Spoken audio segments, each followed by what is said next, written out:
ایک نوجوان نے آ کے ہاتھ پھیلا کے عرض کی تھی حضور میرے گھر میں کچھ نہیں، مجھے کچھ دیجئے۔ حضور سب کو دیتے، جھولی بھر بھر کے دیتے، لیکن امت کی تربیت بھی ہے نا۔ حضور فرمانے لگے کوئی شے نہیں تیرے گھر، اتنا غریب بندہ میں دعوے سے کہتا ہوں یہاں کوئی بھی نہیں بیٹھا ہوگا، کوئی شے نہیں۔ عرض کی حضور ایک کمبل اور ایک پیالہ ہے میرے گھر میں۔ اتنا غریب کوئی ہے جس کے گھر میں ایک ہی پیالہ ہو، ایک ہی کمبل ہو، دوسرا بستر ہی نہ ہو؟ اتنا غریب آدمی۔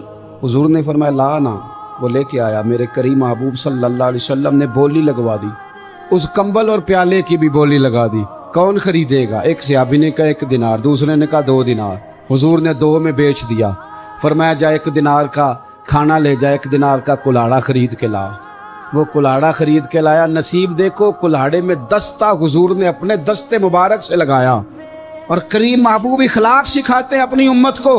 حضور نے فرمایا یہ رسا پکڑ، کلاڑا اٹھا، جنگل میں جا، لکڑیاں کاٹ کے بیچ، کھا بھی اور کھلا بھی، پہن بھی اور پہنا بھی، محنت کر، جد و جہد کر۔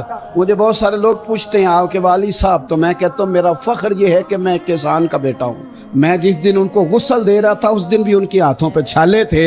مجھے ناز ہے، میرے والد صاحب گرمیوں میں آگے کہتے تھے ہمیں کہ لو بھائی میں نے بڑولے میں گندم بھر دی ہے، تمہاری ماں نے مرتبان میں اچار ڈال دیا ہے، تمہیں کسی کے گھر نہیں جانا پڑے گا، مرضی سے روٹی کھاؤ۔ یہ ناز ہے ہمارا۔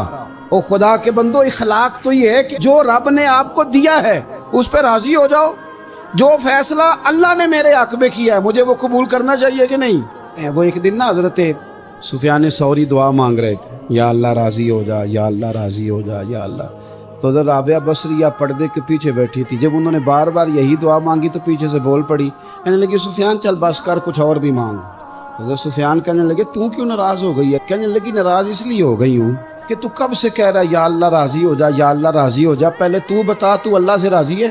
تو ہر روز کہتا ہے فلانی شے بھی کوئی نہیں وہ بھی چاہیے، فلانی بھی کوئی نہیں وہ بھی چاہیے۔ صحابہ کی شان رب نے قرآن میں یہ بیان کی ہے کہ اللہ ان سے راضی ہے، وہ بھی اللہ سے راضی ہے۔ ان کے بچے شہید ہو گئے پر وہ رب سے راضی ہیں، ان کے ناک کان آنکھیں کاٹ دی گئیں پر وہ اپنے رب سے راضی ہیں۔ انہیں وطن چھوڑنا پڑا، مکہ چھوڑ کے مدینے آئے پر اپنے رب سے او دکھ قبول محمد بخشا، بس راضی رہن پیارے۔ ختم ہو گئی بات۔ اپنی زندگی میں یہ اخلاق پیدا کریں کہ رب نے جہاں رکھا ہے محنت ضرور کریں، لیکن شکوے کرنا، شکایتیں کرنا، رزق حرام کی طرف بڑھ جانا، میرے عزیز خودداری پیدا کریں، عزت نفس پیدا کریں۔ ان لوگوں کے ساتھ تصویریں کھنچواتے ہو جن کا پتہ ہے کہ ان کے پاس دھوکے کے پیسے۔ محنت، جد و جہد، کوشش، وقار، آپ کی طبیعت کے اندر خودداری ہو۔